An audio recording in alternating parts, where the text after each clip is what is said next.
about this. Thank you so much. And now taking steps to improve cycling safety. Each and every one of these tragic deaths was preventable. That's Ontario's Deputy Chief Coroner, and he's talking about cycling deaths. His office has issued a report reviewing 129 deaths in the province from 2006 to 2010, making 14 recommendations to improve cycling safety. The main recommendation: make helmets mandatory for people of all ages.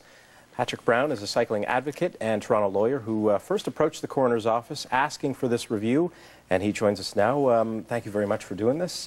First off, how difficult was it to convince the coroner's office to tackle this subject? It wasn't really that difficult at all, Scott. Albert Cole, another lawyer, and myself decided, and I'm a critical injury lawyer, so I've seen a lot of cases where people have been injured, and as well represented the families who had lost a loved one to cycling.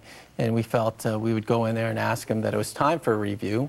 There had been a review in 1998 in the city of Toronto. We'd already seen an increase in cycling. The demographics had changed, and it was about time to get a new review. And the coroner's office was very receptive and very quick to act on it. So we were very pleased with that. And the number of deaths that they were looking at, I mean, the increase from 2006 to 2009 was pretty significant. The biggest significant was actually 2009 to 2010. We had seen a dramatic jump in that year with the number of deaths, and even carried through 2011. So from 2009, there had been a decrease to 2009, but from 2009 onward, there had been an increase in the number of people dying from collisions with cars and trucks. 14 recommendations. I know you probably like them all, but which ones to you are the most pressing?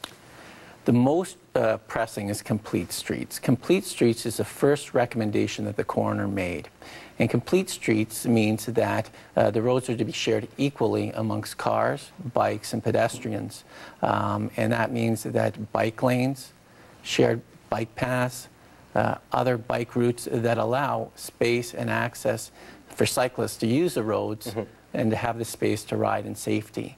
And complete streets model, if implemented, would make Toronto and all the other cities in Ontario the safest cities in North America. How does Ontario compare to other provinces? Because we've seen other places put in laws saying that you have to wear helmets. The helmet laws it is in 4 other provinces. How does Ontario compare to other provinces? The city of Toronto, for instance, does have the largest collision rate out of any North American city. So there has to be some change there.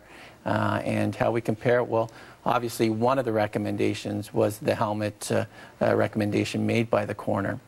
What the coroner did on that, though, was acknowledge that there had been some controversial aspects to that. There had been studies out there that says if you have mandatory helmets, then you can see a reduction in the number of people cycling, and that can have a negative impact on the overall well-being of not only cyclists, but anybody who'd like to cycle. And we'll see how quickly these recommendations are adopted. Patrick Brown, thank you very much for joining us. Thanks, Scott.